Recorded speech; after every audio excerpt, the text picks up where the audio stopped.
Blog Talk Radio.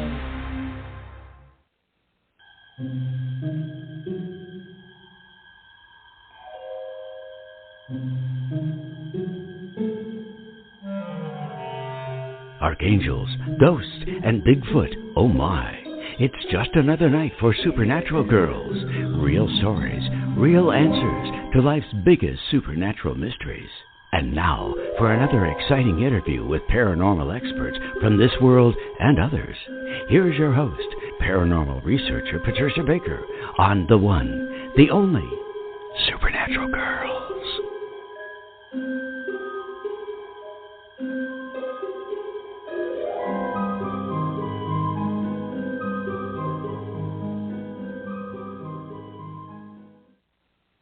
Welcome, everyone, to another exciting episode of Supernatural Girls Radio. I'm your host, Patricia Baker, and I am here with my co-host, Michelle Claire. Michelle, how are you tonight? I am wonderful, and I'm so excited to be here. How are you tonight? I'm good. I'm still staying warm. You know, I have many layers on. We're expecting yet another storm.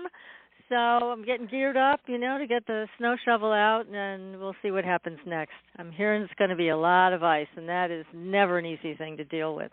But you're in Arizona where the weather is a little cool, but still nice, huh? Oh, yeah, it is beautiful here. I have no complaints right now. About 60 degrees today, sunny, a little bit breezy, but we are all good. Oh, that's great. So here we are on February 2nd, and Mercury retrograde, everybody, it comes to an end tomorrow. Yay. Things should move ahead. Yes. Contracts, electronics, everything should be right with the world. Let's hope. So Michelle, do you have any angelic messages for our audience tonight? I absolutely do, because as I was getting ready for the show to start, I was connecting with the angels, and they were saying, Michelle, February, it's the month of love, right? And so often we as humans, we are looking for that love from another person, or who are we going to love? Who's going to be my Valentine? And angels were really saying today, you know who's supposed to be your Valentine? You.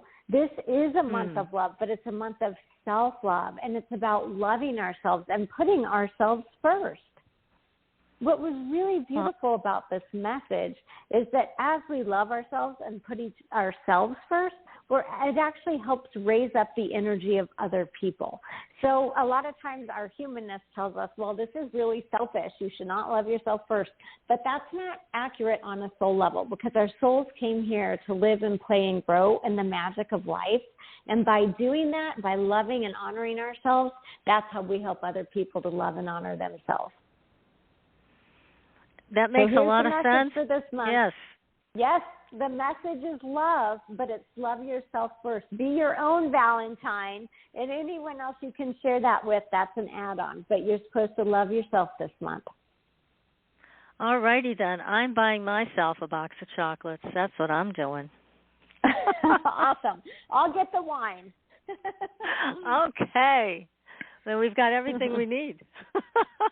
Yeah. Now, do you have any workshops and events coming up, Michelle, that you can tell us about?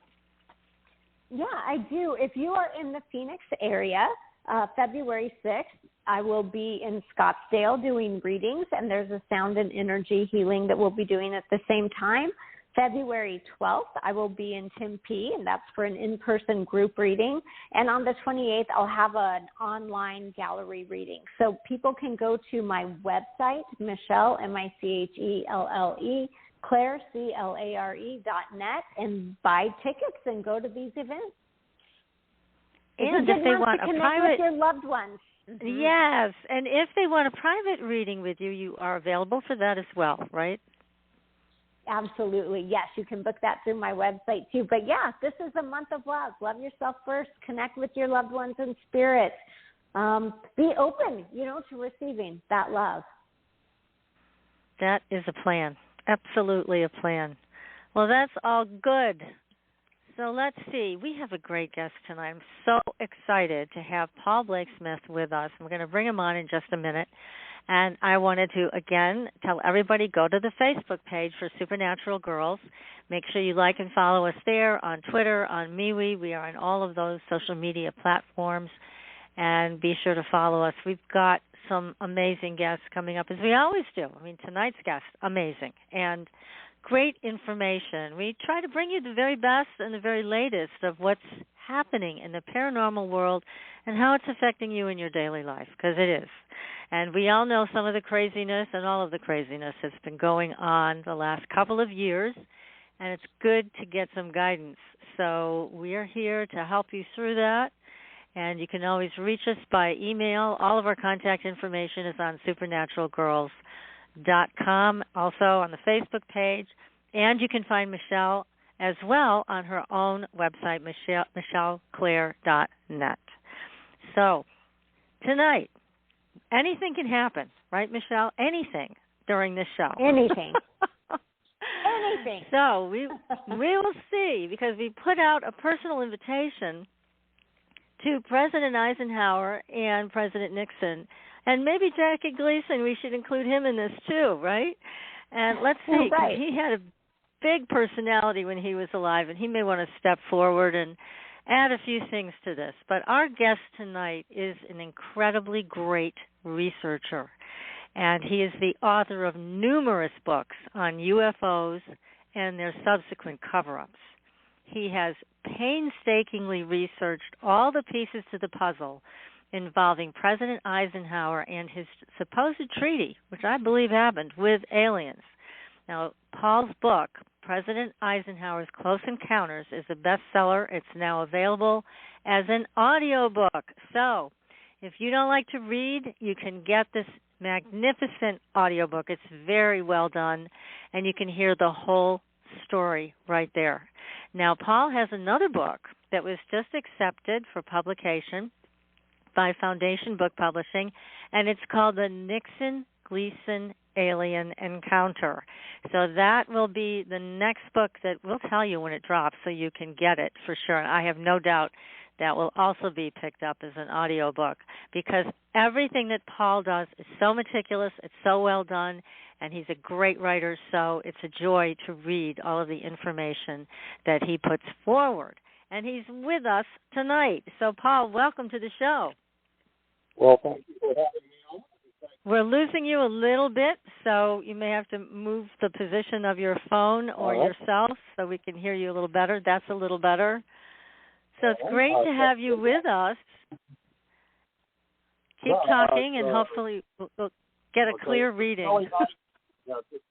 We were down here in Missouri, spooky night out, so it may affect my cell phone coverage here, but I'm glad to be on, and I thank you for the nice comments on my book, and the next week coming up, and they're very exciting. I think your listeners are going to really enjoy this show. Well, I'm glad you're here. We're still having trouble hearing you, so you might want to try different areas to move to get a better signal. I know you're on a cell phone tonight, so we'll do the best we can. But your books, I read both of them, and they're excellent, and it really makes you think about what in the heck was going on. So let's start with President Eisenhower, if we can, because it's my understanding, and not just from your book, but from other researchers as well, that Eisenhower is the one who really started in a big way this whole secrecy thing, that the public could not be told anything of what was going on. And that's certainly, we're under that high level of secrecy even today. So tell us, what was it that made you want to dig deep into Eisenhower? I first began reading of this story, this really exciting claim that he went to an air base and met with some friendly alien beings back in the 1950s. Well, I read about this in the 1980s, and then it popped up again like 15 years later. And I thought, boy, this is an exciting story. Where is there a book about this? And I kept waiting and waiting. About another 10 years went by, and I decided I'm going to research this saga and write it myself. And I did, and it came out a couple of years ago, and it's done really well. And I'm always pleased to talk about it. I'll emphasize two things real quick, that I'm not a gullible fool of a person. I tend to come from a cynical family. I'm from Missouri. You got to show me. That's our state motto. So we always look for the facts and, what's the real story here. And second, just this morning, online about astronomers and scientists are coming more and more to the conclusion that there's not only life on other planets, but it's very likely that these life forms have human evolution, human shapes, human bodies like ours, that they're human beings on other planets. And that's it's something to keep in mind as we get into the Eisenhower encounter, because that's rather what he found out firsthand. Yeah. And, it's interesting when I was reading your book and also talking to you about all of this, is that the aliens that he met with looked quite human in some ways, right? I mean, it was clear they were extraterrestrials, but they had human features, right? Right. There was a test pilot for the Air Force at the encounter. He was called in due to his expertise on aerodynamics and flight and technology. And he's in the early 1980s and said, everyone else at the meeting is now dead, and I want to get this story out before, I pass away and the story is gone. And he said Eisenhower met with these friendly, human-like aliens. He said they looked a lot like humans, but only a little different, a little misshapen in there by our standards. So it gives you an indication that there is another humanoid or human race on another planet. I was never able to find out specifically what planet did they come from, or perhaps they traveled interdimensionally, but I'm pretty sure from the physical universe. And they've been keeping an eye on planet Earth, and we're rather aghast at the way we've been treating our environment. If you remember back in the 40s and 50s, I'm sure you've seen film footage or TV coverage of photographs. We were really belching out pollution into the atmosphere and setting off atomic bombs that were full of radiation. We were a little reckless. And apparently that was a main concern, a real impetus for some human life. The age-old question, can you take us to your leader? And so they were introduced to President Eisenhower, who was on a golf vacation not far away in Palm Springs, California, on the night of February 19th, 1954, an otherwise very peaceful Friday night. It's just amazing that all of this has gone on and they've kept the lid on it so tight, but you were able to get pieces of it and bring these puzzle pieces together, which is wonderful. Now, tell us more about the arrival. I mean, did people see a ship land? Did our military escort President Eisenhower to a landing site? How did this happen? All right. President Eisenhower was spending every day golfing in the desert. Paul, hang on a second, because we're still losing you. You're kind of cutting in and out. Did you say you have another phone you could use? Try. It's very much like this one, though. Okay. Well, what you might want to do is hang up and then call in on the other phone, because it's really hard to hear you. It's like you go in and out. You're clear, and then all of a sudden it starts it starts leaving pieces of your conversation out. We want to hear everything you have to say. So do you want to try calling back in? All right. Is it any better right now? Yeah. Why don't you just call right back in? I'm going to hang you up here, and you can call back in. Thank you. Okay. Sorry for... Okay. So this happens sometimes. Okay. It does happen sometimes. And there's also a possibility that somebody would want to censor his message. We'll just put that out there, too. Yes, exactly. Yep. Yeah, no question about that. So let's see if his other phone can break through all of this other stuff that's going on. Absolutely. And it's interesting, too, because what he did say was he talked about them coming during the time when, the atomic bomb was being detonated and things like that.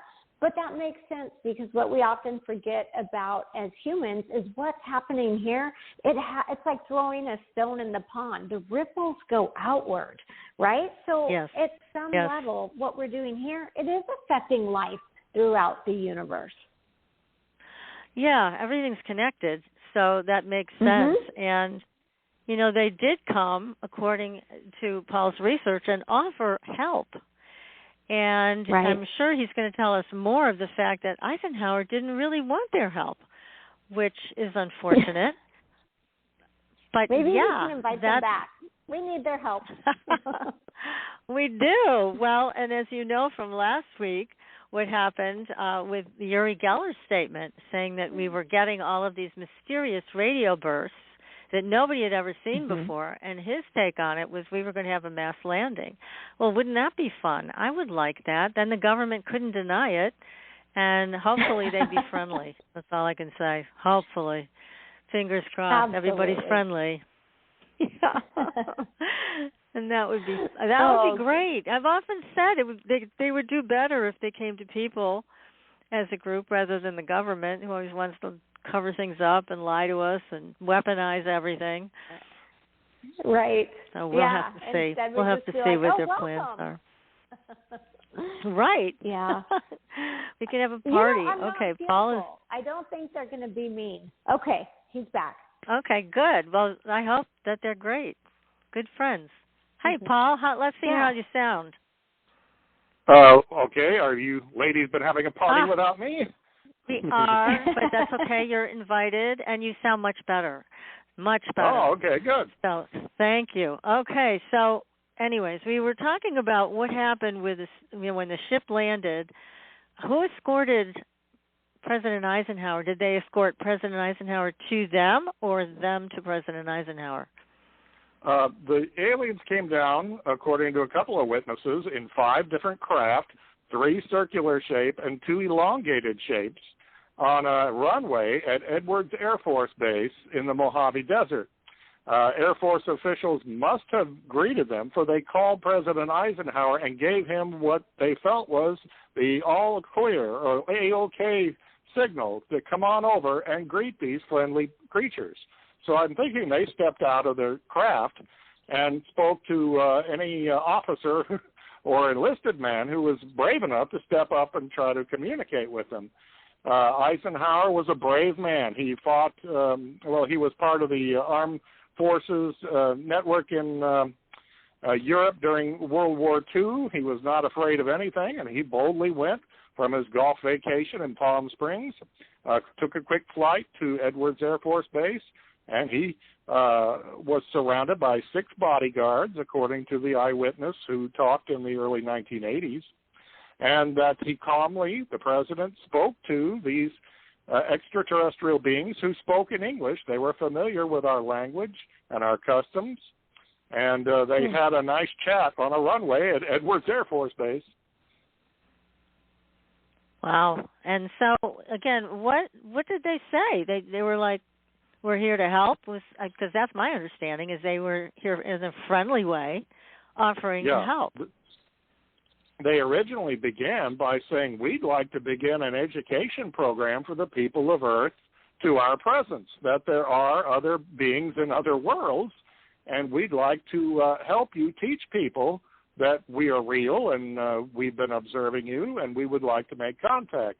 And Eisenhower thought about that for a while, and the creatures, or the people, I guess you would call them, the humanoids, decided to put on a little display. And they got in their ships and they showed what they can do to try to convince Eisenhower to say yes to their idea of an education program for humanity.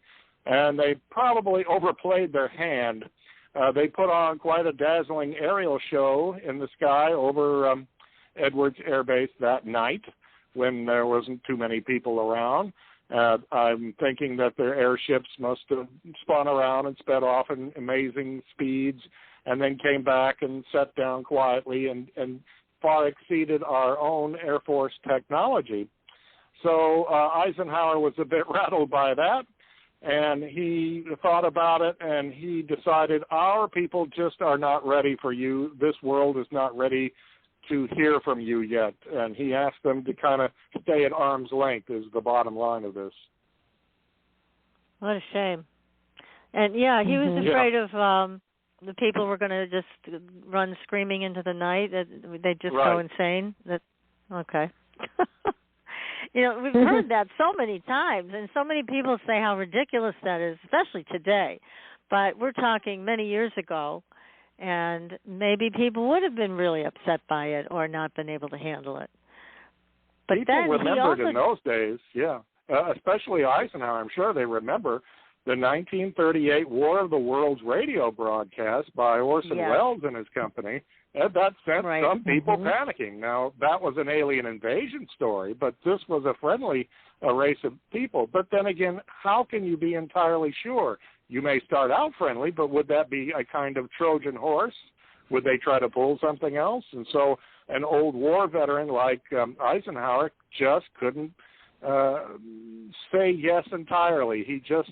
He couldn't tell them to speak openly to people. He was afraid of that panic and that people might give up their religious faith or their job or their education and decide they're just going to follow whatever aliens say and do. So you can kind of understand Ike's point of view back in 1954. Oh, definitely. I mean, there's something to be said for that. And then you mentioned the Trojan horse, and it reminds me of that old Twilight Zone. Brilliantly written by Rod Serling, To Serve Man. I'm sure you know that one, right? Probably, yeah. Yeah, it's where, they come to Earth, these aliens, and they say, we're here, and then they decode the book, and the title is To Serve Man. Everybody thinks they're going to be served by these aliens. They start going to the ship, and then this woman comes running out and says, we've translated the rest of the book. Don't go. It's a cookbook. So, one of those brilliant Twilight Zones. Rod Serling was so amazing. And, I mean, you're talking about could it have been something like that? How would we have ever known? And certainly they did display their superiority in the sky to Eisenhower. So he knew what he was dealing with was a technology beyond anything that we had. So most people probably don't realize that President Eisenhower had a pilot's license, and he was quite familiar with aircraft and aerodynamics himself.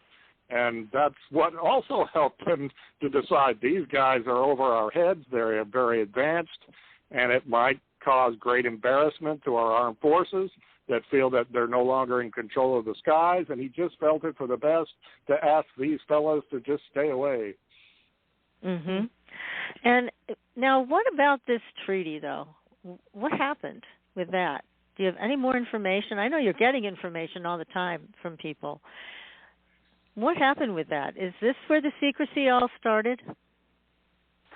It was certainly some amount of secrecy was in place under Roosevelt and Truman, and Eisenhower was, again, an old military man who was familiar with the slogan, loose lips sink ships. So that you don't talk about military secrets, and that's what this became. He was on a military air base dealing with aerial powers from another world instead of another country.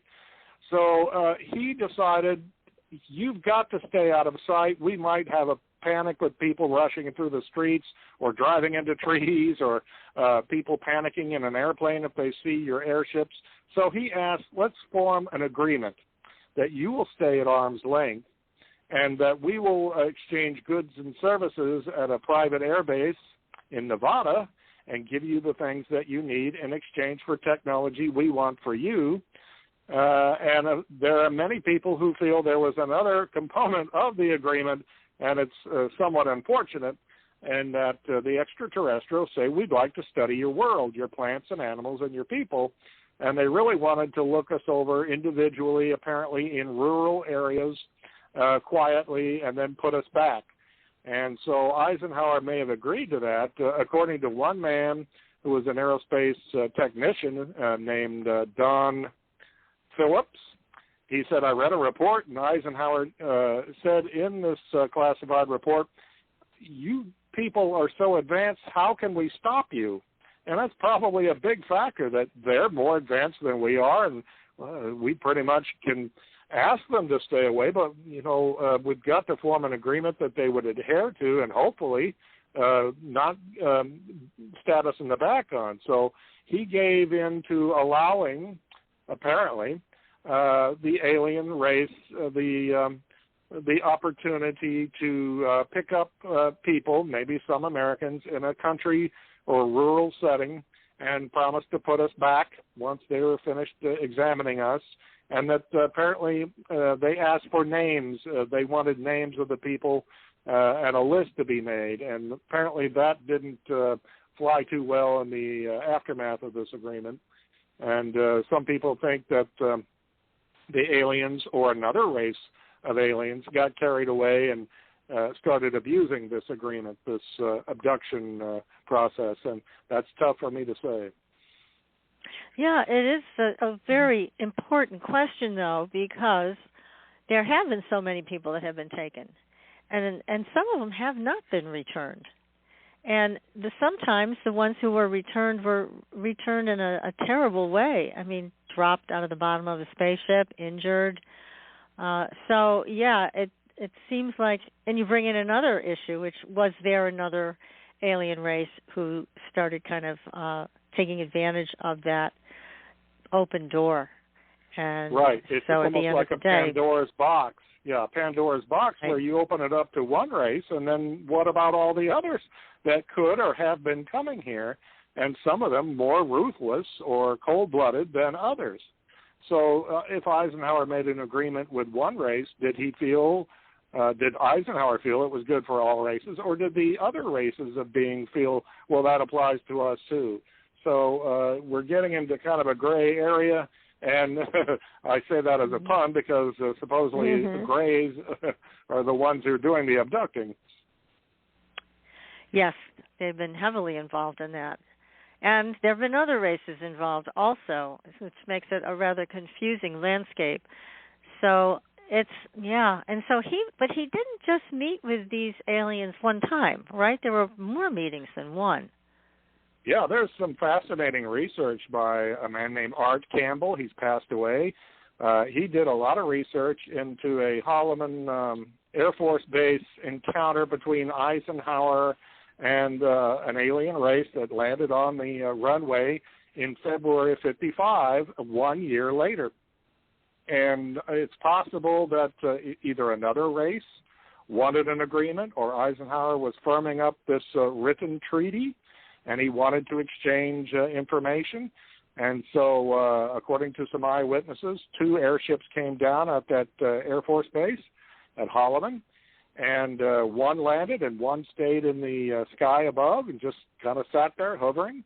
And Eisenhower met with the extraterrestrials, possibly even entered their ship. Somebody resembling him supposedly did, according to Art Campbell's research. And then came back out, and there was Air Force One, such as it was. It was called the Columbine back then. And Eisenhower apparently walked back into the Columbine and went back on Air Force One. And so that was a second encounter.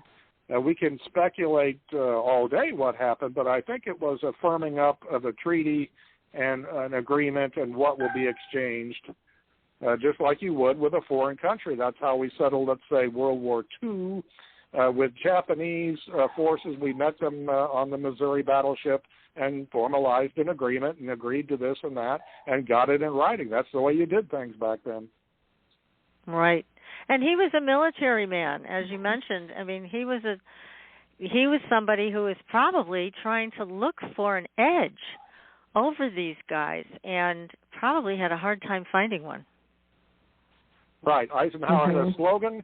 He would say, all I know is on every issue, I ask myself, is this the best thing for the American people? And so he probably applied that there, too. Yeah.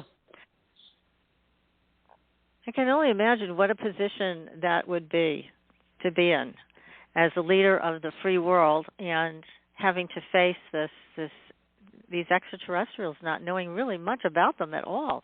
Because it's not like they had all of these secret organizations that knew much about them, right? That all started later. Right. Mm-hmm. Eisenhower was a good man, and he was actually baptized 1 month into office. He was a very Christian, conservative man. So this had to have been a real jolt to his way of thinking, too. Although, as I put out in the book, there were other cases of maybe Eisenhower having possible encounter, or at least a UFO sighting of his own, about 2 years previously. Oh, that's interesting. Okay. So that had some reference point in his life. That's a good thing. Now, let me ask you, I know you were doing the book. Did you interview Laura Eisenhower also for the book?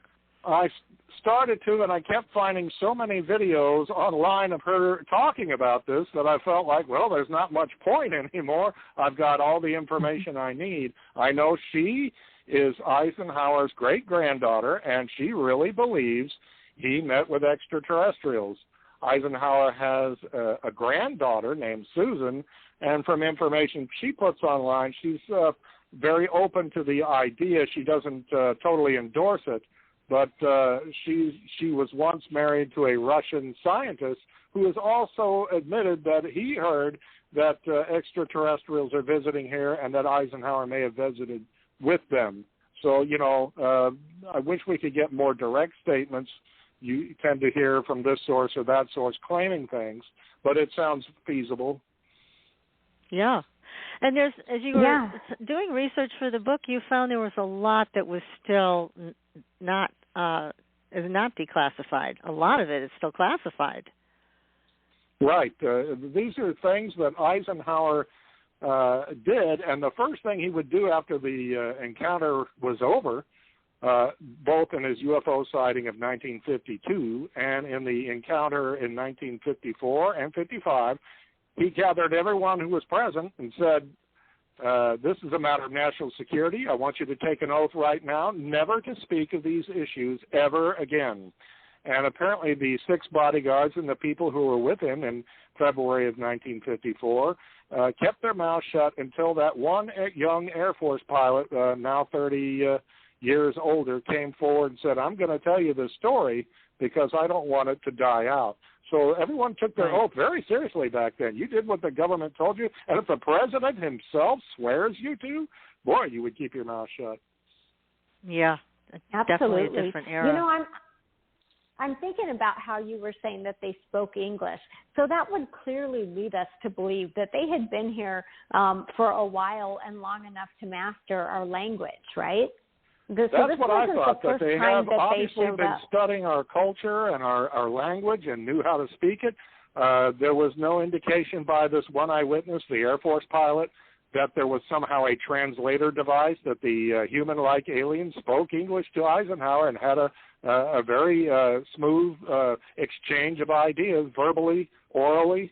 They chatted in the night at the edge of a runway by the open Air Force hangar at Edwards Air Force Base. And I know that may be unbelievable to some people, but there's so many people now that are convinced that we've been visited by a number of alien races for thousands, who knows, maybe over 1 million years, watching us and observing us and monitoring our progress as human beings. So I find it quite plausible. Mm-hmm. Definitely. Yes, no question. Yeah, I think they've been here forever, so it's amazing that they, I think so. You do too. What I'm interested in also is their appearance, that they looked more human, that there were some aspects of them that made Eisenhower know they weren't, but they were, normal height? They weren't like the little tiny grays. They were normal in height, maybe, 5'8", 5'9", something like that? There was a document printed, and I think it's authentic. It's called the Special Operations Manual for the U.S. Army Intelligence Corps from April 1954, just weeks or like a month and a half after the Eisenhower encounter. And it got leaked about 10, 15 years ago at least. And this document describes 4 different alien races coming here, and one are human being-like creatures who stand 5 foot tall, and that they are fairly well-muscled. they have a somewhat different yellowish-grayish skin tone, different from ours, and that their eyes are fairly set apart, kind of like ours, maybe a little wider. And I'm thinking if they came from a different planet that had a different atmosphere, their lungs and their nostrils for breathing would have turned out a little bit different. And that's what the Air Force officer said, that they were very much like us, but a little misshapen by human standards. And they wore uniforms? And, you know, I would imagine that they wore flight suits. I don't think the Air Force officer who confessed the story actually said, but we can't imagine them showing up naked. They were probably wearing some kind of uniform or a space suit or something to protect them in their spaceship environment, and then stepping out onto the tarmac at the Edwards Air Base.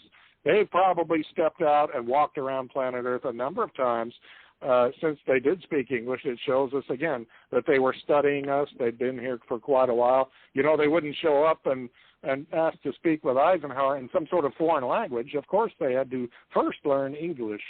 So yes, they really wanted to talk to him about nuclear testing and the atomic bomb testing program. So they had to learn English and speak it well enough to communicate.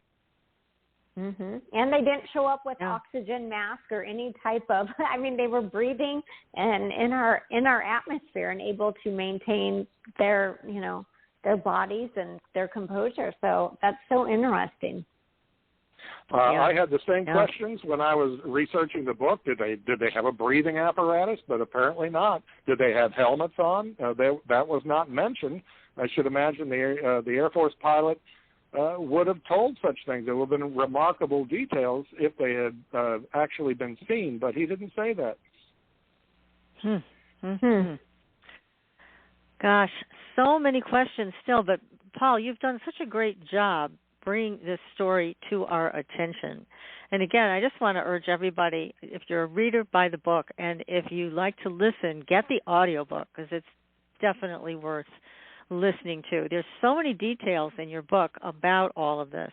Now, I know other people have contacted you since the book came out. What new things have you learned?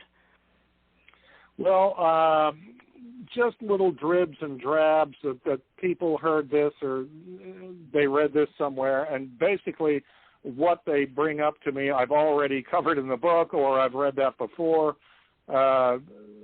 One person was calling, I was speaking to another radio show host or a podcast host, and a man called in. He didn't give his name, but he said it was a military officer. He had a real military bearing about him. And he said, this story is true.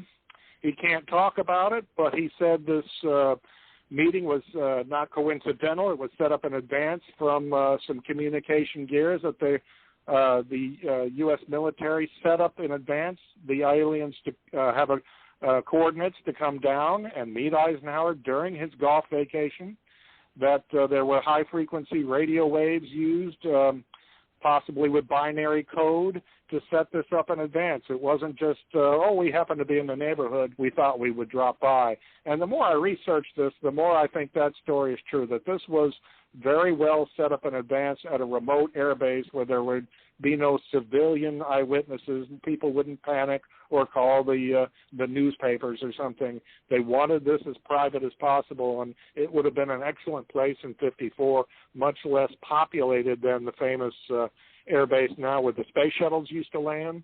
And they have an aerospace technology center there. It's much more crowded with people now. Gosh, amazing. So, yeah, this was well orchestrated in advance. It had to be. So, this is an incredible story. I'm so glad you wrote the book about it. So Absolutely. I just have to ask, Michelle, are you picking up any vibrations from our President Eisenhower? Oh, my goodness. You know, I'm just feeling that there is so much truth in this. So I can't specifically say that is, I feel like I feel his energy, but I'm not getting a direct message from him. But my truth meter is just going off. And I would say, too, with this is just, and we all know this, or a lot of people know this, this is just the tip of the iceberg. So if this is highly classified information, there's 10 more layers above that, right, of stuff that we don't know. And the other thing, though, that I would tell you, how you said something was leaked about 15 years ago, that would be what I'm being told is a controlled leak, not actually a leak. So it was more like somebody was given permission to give that information out. So the information that I'm getting is we're going to get more of these controlled leaks coming up in the next, few years. Mm-hmm. That would be exciting if true. That would be very wonderful. Yeah. Yeah. Well, we deserve the truth, that's for sure. And I think we've evolved enough to deserve to hear the truth. And the feeling that I get about President Eisenhower, and again, this is based on a lot of what you've shared, Paul, that he really was an upstanding, integritous person who was trying to do his absolute best. I'd be interested to know if he felt he succeeded when it came to the extraterrestrials. But it is my sense that he was always looking for an edge over them but could never really find one. But I can see in a place where he would try to move left, move right, it's like, how can I get these guys where I want them?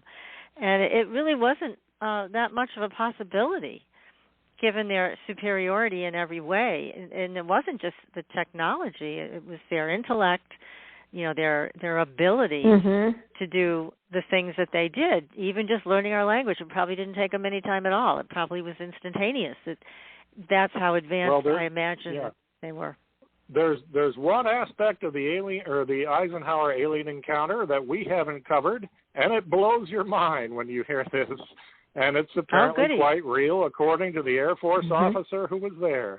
Not only did they display their spacecraft, but they stepped out of the spacecraft and walked back up to Eisenhower. And what happened next just blew everyone's mind at the time, and it said caused President Eisenhower considerable discomfort, that he got very nervous. The extraterrestrials apparently, supposedly, demonstrated their invisibility, or their ability to cloak themselves and become invisible to the naked eye, to the human eye. The pilot said, we knew they were there, but we couldn't see them, and that this caused Eisenhower to get very uncomfortable, that he said, we can't have you teaching this on this planet. We were full of spies of all sorts in the military and in espionage, in business, in the corporate world, and there's probably even more of that going on today. But back then, we just can't have advanced aliens teaching people how to cloak themselves. And in the years since, the military, as I understand it, science has started to develop this ability to make it appear as though you've disappeared from view when you're actually there. So this was demonstrated by the advanced beings who met with Eisenhower, and he thought, oh, boy, that's it. You guys are going to have to go. Yeah, this is just a little too much. Okay. Yeah. And it's interesting because he possibly thought that these ETs would be working directly with the people. So it sounds like that's also something he didn't want to have happen. He was afraid they would sit down like at a football game with 50,000 people or at a country fair and start demonstrating to people their craft and how they can make themselves invisible. They wanted an education program. Can you imagine starting to teach spies or thieves or rapists or murderers or assassins how to make yourself invisible? This would have been a security nightmare for the president. And so he did what he thought was right, and he asked them to leave. But let me ask you this. That also would be amazing for a president to have them teach just the people you want how to do that, right? So do you think it's possible that he had them stay and teach that to, I don't know, the FBI, the CIA, specific groups of people, that would have been an amazing tool for? Or do you think it would have been an all or nothing? We teach it to everyone or we teach it to no one? Yeah, the aliens showed their ability to do this, but I don't think they explained to Eisenhower how to do this. He just asked them, you can't do this, you can't teach this to people. So I don't think Eisenhower learned how to make himself invisible or anyone else or an object, that the extraterrestrials had this ability, but they did not demonstrate exactly how they were able to pull this off. I think it has something to do with manipulating your molecular structure and this some sort of scientific aspect that's over my head, I admit. So that I think he did the right thing in 1954. We have to ask ourselves, if this were to happen now, and whoever's president in the last few years or will be in the future, what would their reaction be in the modern world if they landed, came back and said, well, here, and we'd like to give you, your people an education to our existence and everything. I don't know what would happen. It might be the same reaction, that fear and worry that this is going to freak people out too much, and the president might say, we're still not ready for this. You're still going to have to leave. Yeah, well, again, people have come to accept it because they are all over our skies. Everybody has cell phones. They're taking videos and pictures of all of this, and it can't be denied. The Pentagon has come out and said, yes, there are things in our skies. We don't know what they are, which is baloney. They do know, but still, it's a big quandary for the military and the government, because their whole job is to maintain a stranglehold on the population. They don't want us to know what they know, and so they've been pushed into a corner somehow. And I'm still wondering exactly what the catalyst was that made this Pentagon report come out. I mean, they had to be pushed into it somehow, and I don't know why. If there's other superpowers like China and Russia who are saying, hey, you better get with the program because we're going to reveal this. And then the United States is going to look pretty stupid because we'll come out with the proof. And then you're going to look really bad because you've been hiding it. So that's a possibility. Well, maybe it was the popularity of President Eisenhower's close encounter climbing the charts. That's right.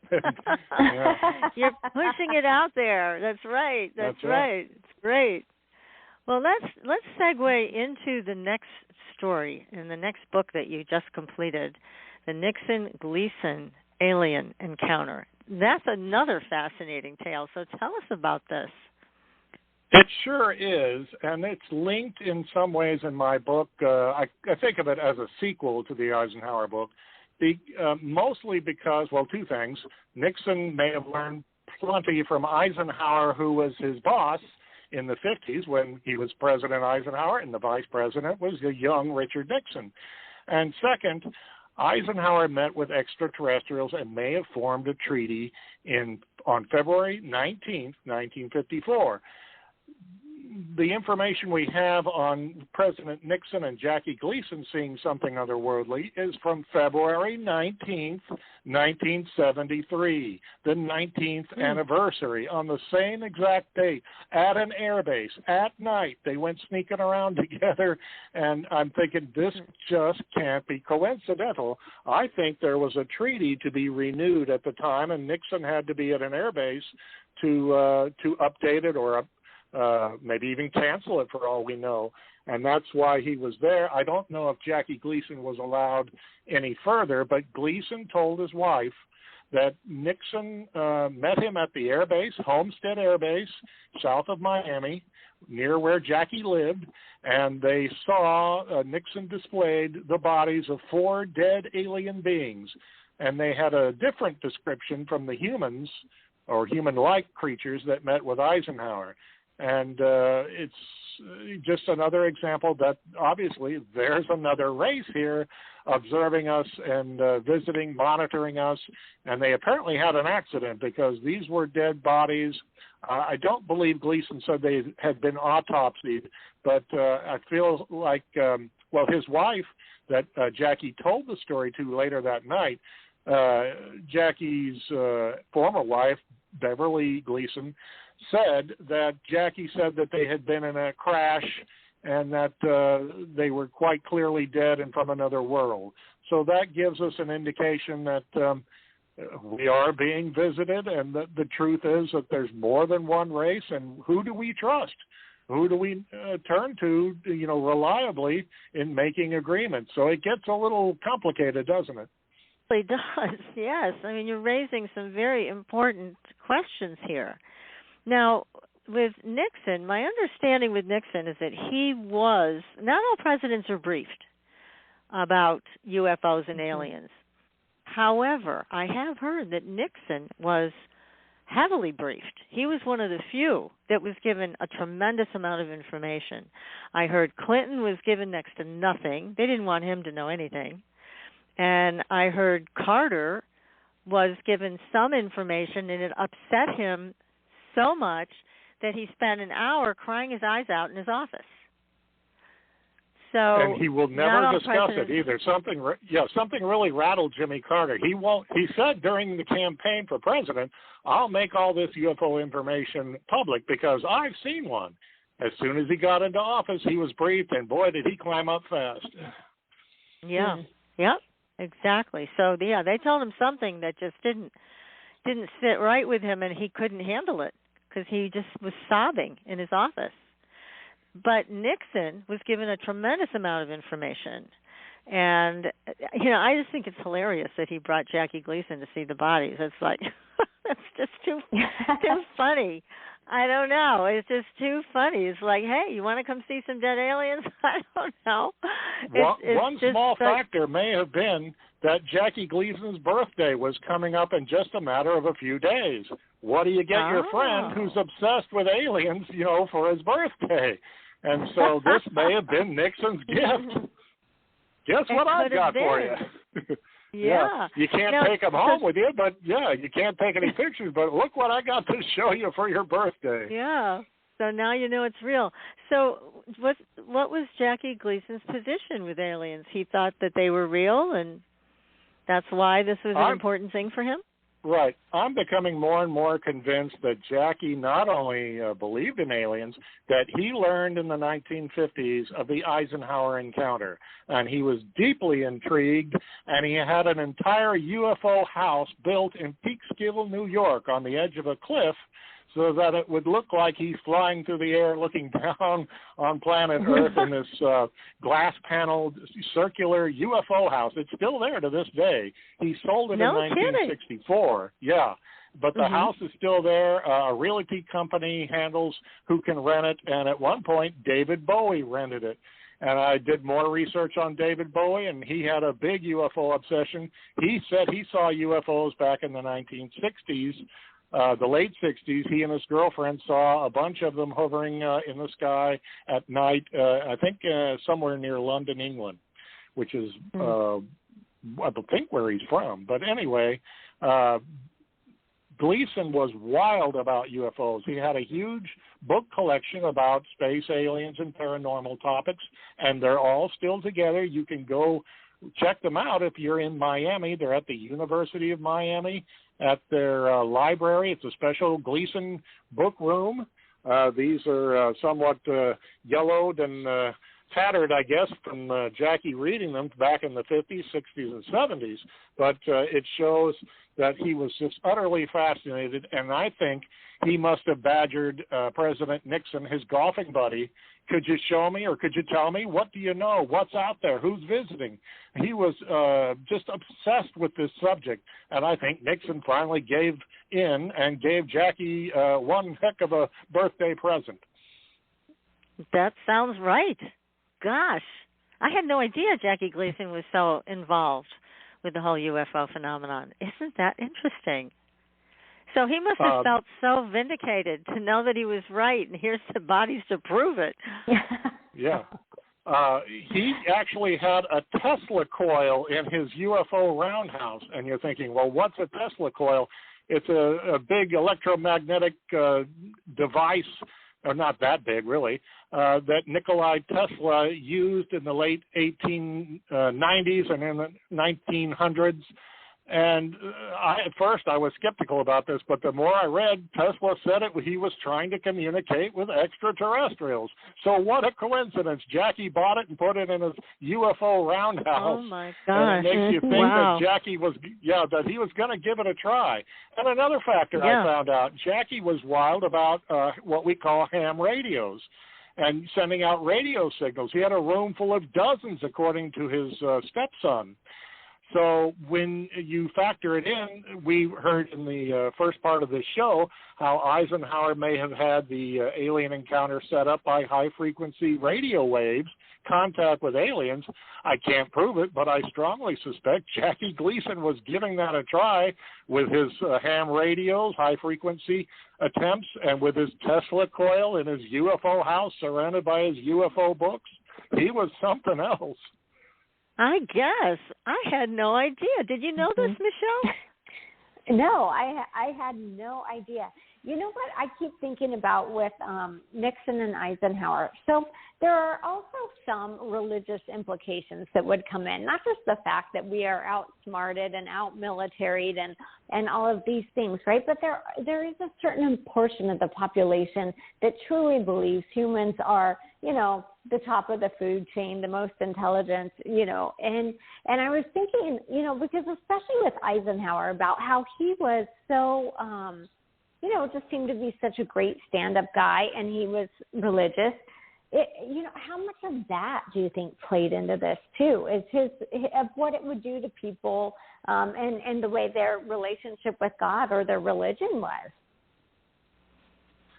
Right. Eisenhower was a particularly church-going Christian, and he was probably worried that people all over the world would lose their faith in God or their particular religion, and that had to weigh on him very heavily, that maybe we better not tell people. They're just not ready for this.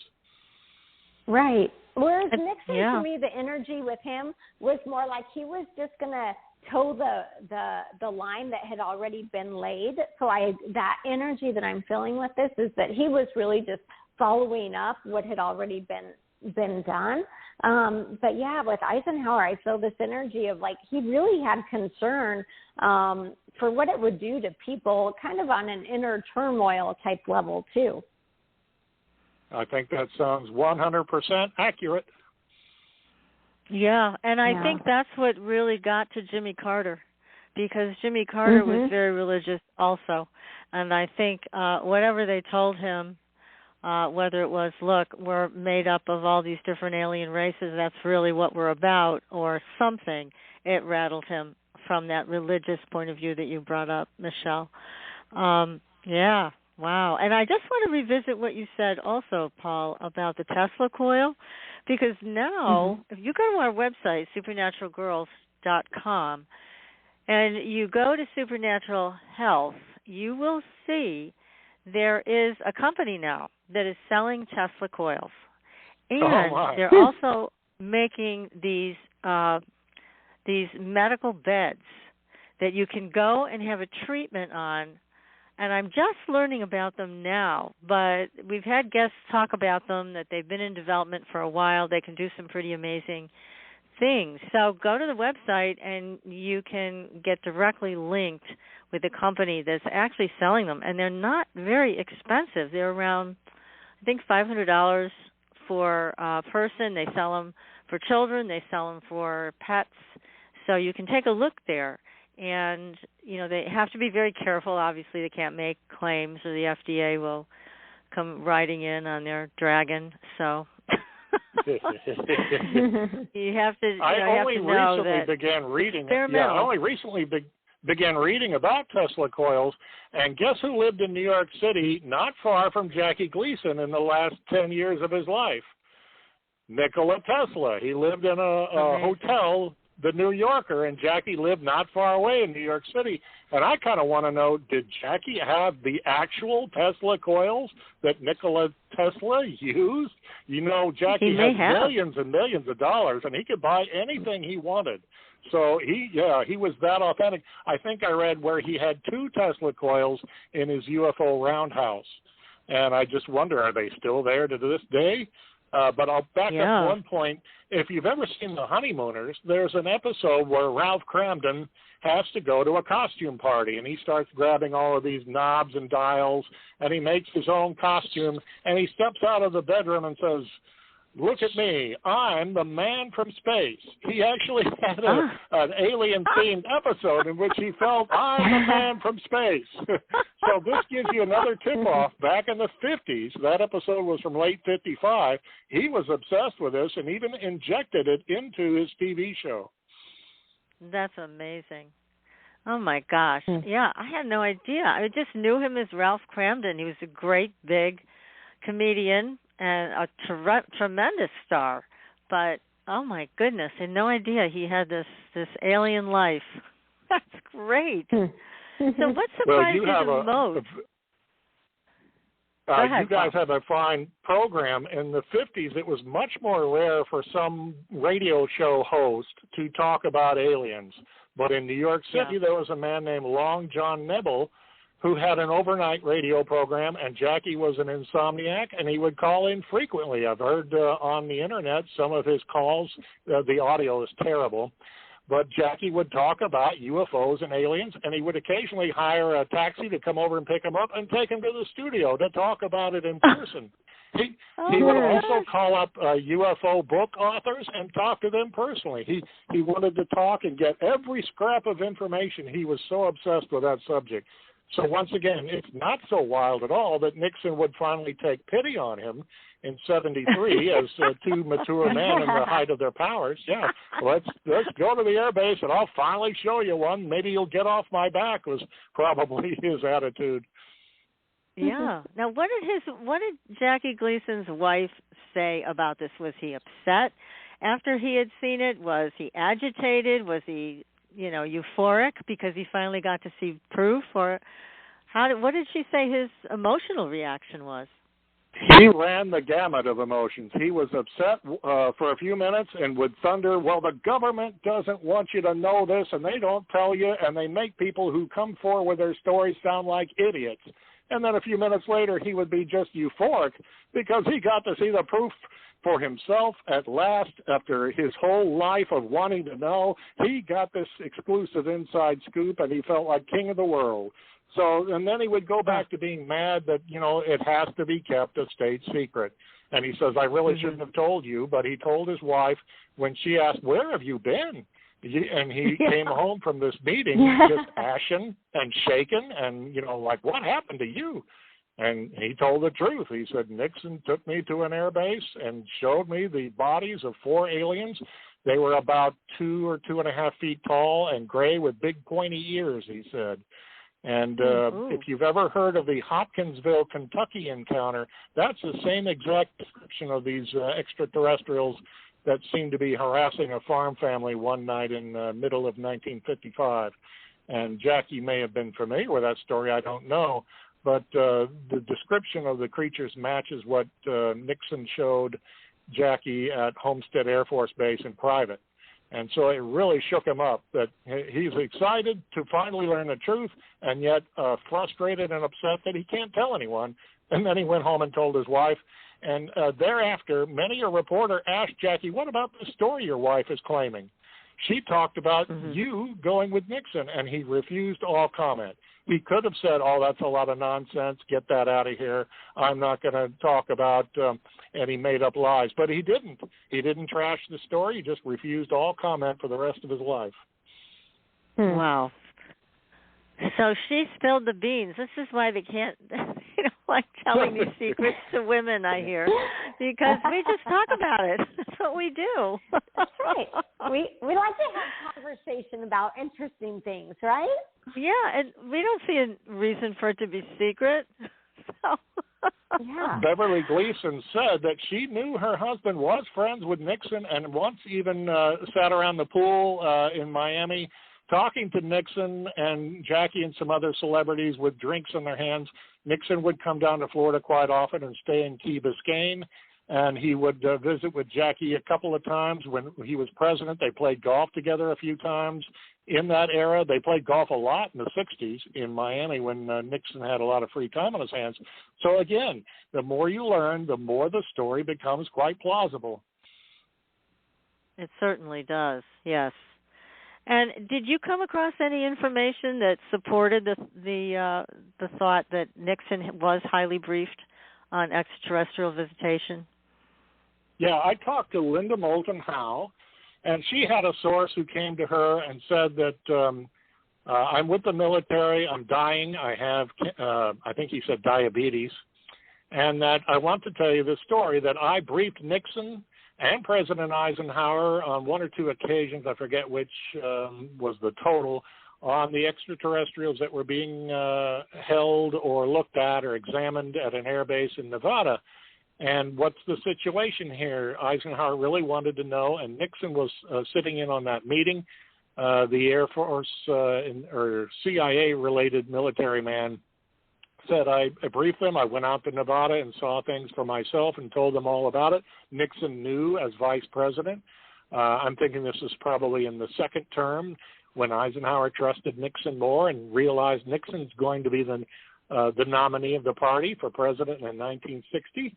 So I think Nixon was fully briefed well before he became president. Yeah, that makes sense. That's a lot of what I've heard. Same thing. Yeah, and I don't know who makes these decisions. That's an interesting question. Who decides how much information each president gets? Yeah, and what they, why they are trusted with it, or how much they press for it. Is it the more you press, the less they're going to give you? If you show disinterest, maybe they'll, trust you more with information. I don't know quite who is doing this. I should imagine some Air Force generals and National Security Administration officials, possibly Henry Kissinger, who was close to Nixon. And there's a story in my book that I've just finished that Nixon, or rather Mr. Kissinger, was familiar with the story way back in the 1950s. He worked with a Dr. Eric Wang, who was into this subject of extraterrestrial studies at, I think, Los Alamos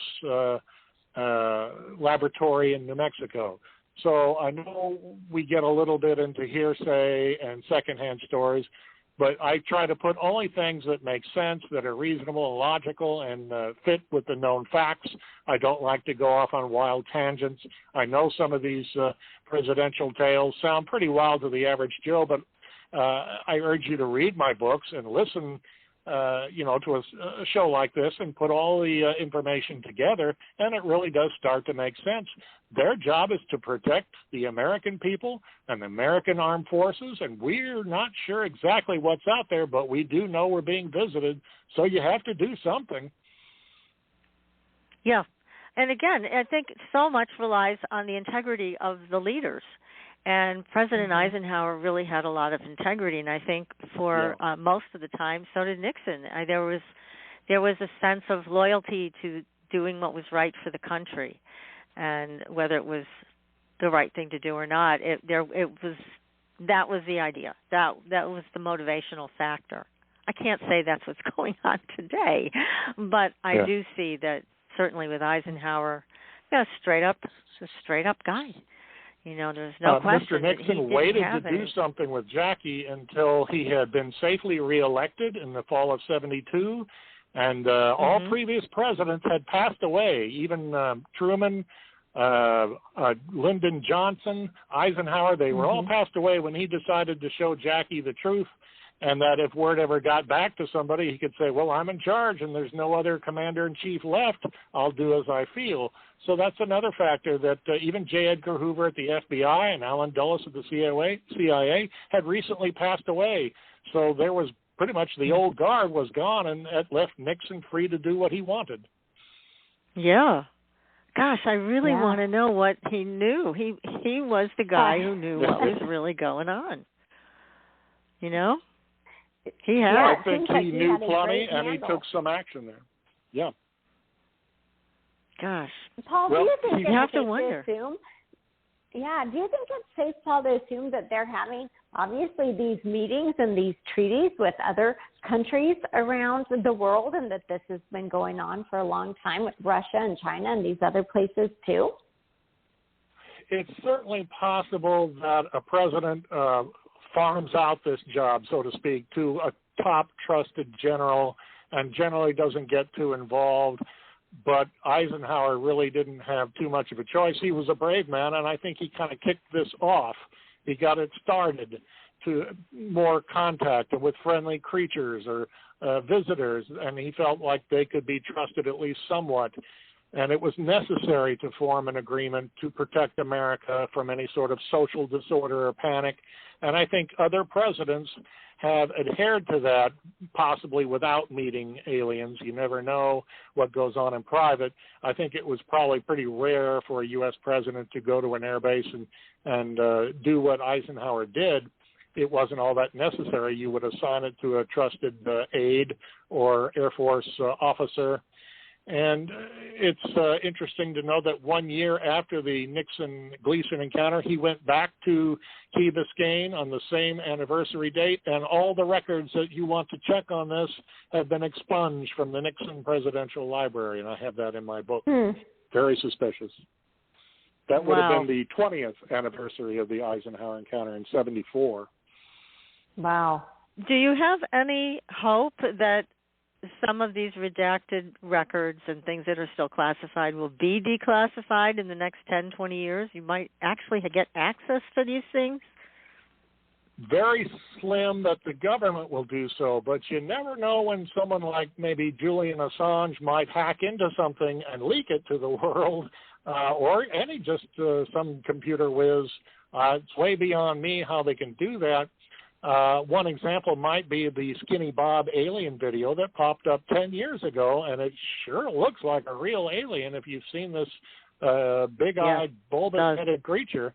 That was apparently hacked from a computer file, maybe United Nations or something like that. And so I'd like to see more of that, but, people are afraid of being prosecuted if they are tracked down doing so. So I don't have any knowledge or wherewithal how to do that. But if we're talking about relying on our government, there's some people who think we are in a process of gradual disclosure, and others think we'll probably never get the full lowdown from our government. But all I can do is say stay tuned and keep your eyes and ears open and keep checking the Internet. Once in a while, unusual things pop up on there. And I certainly have some social media sites to put them on, Yeah, that's true. I remember there was a hacker from Scotland, I believe, who hacked into the NASA database and came up with all kinds of things that we were in touch with extraterrestrials, and he came out with a lot of information, and they couldn't prosecute him. So that was a good thing. I think he couldn't be extradited or whatever from Scotland, so he got off on that, scot-free. But he did find a lot of information, and as I recall, one of the things he found was that we had off-world people. We had people on other worlds, and this was years ago. And so there you have it. He said these were in the NASA files. So there's a whole bunch more. Who believe. Have you ever heard of Project Serpo? Yes. Yeah, but tell everybody about that. That supposedly not only are we in contact with some aliens who have landed and proven themselves friendly, but that we have exchanged diplomats that they bring out from their airships, friendly extraterrestrials who go into like a meeting area indoors, and we send some of our bravest troops or intelligence officers aboard the ship, and they take them to their home planet. And it may take weeks or months before they come back. Now, that's the claim. It would be difficult to prove this, but there's some people who take this very seriously, and I even wonder if that's what Nixon was partly up to on February 1973, if that's one of the reasons he had to be there. I don't know if Jackie was shown all that much and then escorted out, but there may have been more going on with Nixon on that particular date that Jackie either wasn't told or that Jackie did not tell his wife. That's possible, definitely. Especially because he knew his wife would start talking about this, I'm sure.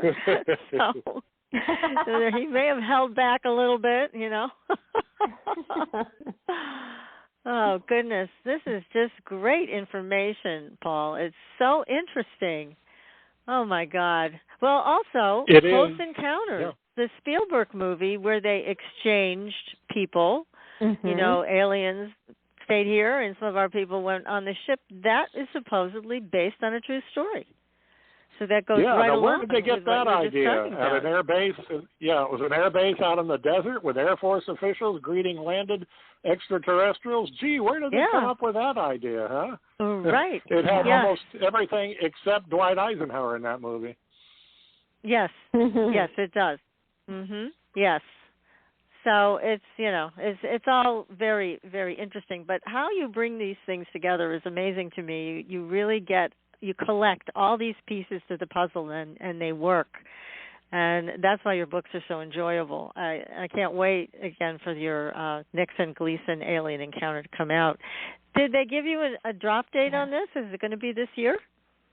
I'm hoping this year, maybe by the fall, where it starts to become holiday gift-giving time. That's always a good idea for a book to come out. That's right. When it does, it will be creeping closer to the 50th anniversary in February of next year. 1 year from now will be the special 50th anniversary of Nixon and Gleason and what they did. Beverly Gleason talked about it in an article she wrote for The Inquirer in 1983, and when Jackie read it, he hit the roof, and he called her up and chewed her out and said, don't ever speak of this again. So she has kept her mouth shut except for one interview in 2003. She didn't add to the story or embellish it or change it or retract it in any way. She says, I stick by the facts. This really happened, but I don't have any more information for you. So that kind of, again, adds to the credence of the believability that if she had gone crazy and added all kinds of laser guns and invasion and Nixon acting crazy or such nonsense, we could not believe her. But she didn't do that at all. So Jackie refused comment, and his former wife, just said that's the story, and she doesn't talk about it ever since. Oh, my goodness. Now, is she still living? She's still alive? I believe she is. I had trouble tracking her down. The last I checked, within a year or two, she was still alive on the East Coast. But, these are tenuous times, especially she must be getting close to 90 now. So if you were able to contact her, would she remember things accurately? Would she be in her right mind? I would hope so. And that I was not able to find her. But again, she gave this interview in 2003. She didn't change anything. She didn't add anything. So I don't think she has anything more to say is why she's been so quiet. Yeah. Yeah. Oh, my goodness. Wow. What a great story. Oh, my. Yeah. I mean, is there, out of the two presidents that you've done books about now, what surprised you the most for Eisenhower, and what surprised you the most for the Nixon-Gleason book? Wow, that's a good question. What may have surprised me is what you tapped into and mentioned earlier, that not only was there this 54 encounter, but in 55 a second encounter, and that a few years ago a government document was leaked. It was dated January of 1989, apparently for the incoming George H.W. Bush presidency. It was a briefing document, and it mentioned that Eisenhower had 3 air base encounters with friendly extraterrestrials. They mentioned the 54, the 55, and that there was a third one. And so I looked up in Eisenhower's daily schedule that you can check out at his presidential library online. And sure enough, there was a bit of an opening there where he could have gone to an air base. All of this stuff checks out. If it hadn't, I would put that in my book and say, look, this couldn't have happened. But darn it, every time, like Nixon really was, according to his records, in Miami, and he even showed up at Jackie Gleason's golf tournament on national television Monday the 19th in Fort Lauderdale. And so we knew that Jackie and Nixon were pals, and they palled around in a golf cart and talked to reporters together like old buddies that very afternoon. So it's not a wild, crazy story. It all fits. Yeah. And it's like, I can't believe there's not been a book about this before, but I'm glad to get it out, and I hope people enjoy it. Well, we're enjoying this. This is great. Yes. You're giving us so much wonderful information. Now, do you know what it was that set Jackie Gleason off on this path to be so in love with UFOs? He gave an interview in the 1950s and said, at that time, I've not seen a UFO, but I'm very interested. He said he did not believe stories where people met friendly Martians or Venusians, people from Venus, and went up in their spaceship. That was apparently somewhat popular in the 50s. He said, I was skeptical about that, but he was interested in real sightings, real stories, and he started out on the air talking to this radio show host and said, I'll give $10,000 to anyone who can show me the proof. I want hard proof. Oh. He upped it to $100,000. Wow. Yeah, later he said, I want this hard proof. I'll give you $1 million. And Jackie had millions and millions every year coming in. So, and he was serious. And I think this was another factor that Nixon took him up on this. So, you know, he demanded the proof, and he finally got it. Gosh, and maybe Nixon got the $1 million, too. Huh? Yeah. Yeah, he might and I'll tell you what, $1 million back then was really worth a lot of money. It was worth so much more. What would that be, like $10 million in today's money? Yeah. At least, yeah. At least with this inflation. So, yeah, oh my goodness. Well, you know, his persistence paid off, didn't it, Jackie's persistence? Yeah. He wanted to know. I read in Jackie's heyday, he made $14 million a year from CBS alone for his variety show and the Honeymooners. He did record albums. He did movies. He had money to burn, so he made his own UFO house, and he made this extravagant offer, I want hard proof. And again, I think Nixon took him up on it. Happy birthday to you, Jackie. Great. Where's that $1 million? Yeah. That's right. Oh my goodness. I wonder what he would think about things today. I think he would be very outspoken about the level of secrecy still occurring today. Yeah. Jackie was frustrated by it. He was such an enthusiast that he had this huge book collection and magazines and periodicals. I read where somebody said he used to come into our Radio Shack and buy parts for his ham radio to make contact with people all over the world in a special bedroom in his house in Miami. So he was a different character. He did whatever he felt like. And I've been told by a Freemason that Jackie was indeed a Freemason, and he went for that big time, all the secrets they had and all the mysticism, and that he was a good soul, but he wanted to know more. His wife said that Jackie would wake up in the middle of the night from unusual dreams and tell her about these dreams in which he had past lives, and Jackie felt he was reincarnated from around the time of Henry VIII, that he was a knight in shining armor. In that lifetime, that he was not Henry VIII, but he was from England in that period, and that Jackie felt certain that he was reliving a past life. So he had a great deal of interest in the paranormal. He sure did. He's our kind of guy. He is. We need to. He's somebody we would have on the show. Yeah. It was less hip to talk about it. He had to be very careful how he spoke about it in his day. He didn't want to be thought of as a nut. There was more of that mindset. It's not nearly as mainstream as it is today. No, it wasn't. I mean, I'm sure he had to walk carefully, and he had this big career, but I think he got to a point where it didn't matter because he was so big in Hollywood and so big in everything that he did that nobody would give him a hard time. But it took him a while to get there.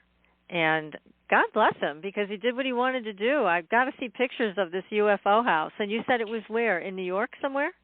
Yeah, it was about 40 miles outside of New York City in a small town called Peekskill. He found a kind of cliff or a bluff, and he had this house custom built, cost him a small fortune. It's circular with glass walls so that you look out and feel, your guests that he would have parties there. He didn't actually live there, that they could feel like they were in a spaceship. And, it made Architectural Digest, I think, in 1960. And if I can find some photos, I'll send them along to you on the Internet there.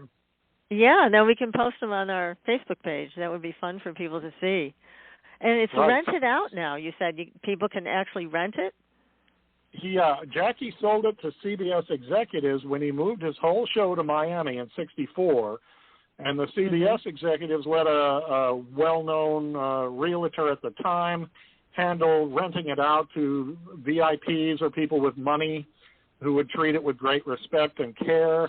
And I assume that's the way it's being handled today, that you can't rent it out, overnight for a party and invite all your friends and have a seance or something, that they just want very low-key people with money who are not going to, do anything too wild. Oh, right. Certainly don't want any damage. Patricia, does that mean we can't go have a seance? Oh, gosh. I promised we'd behave.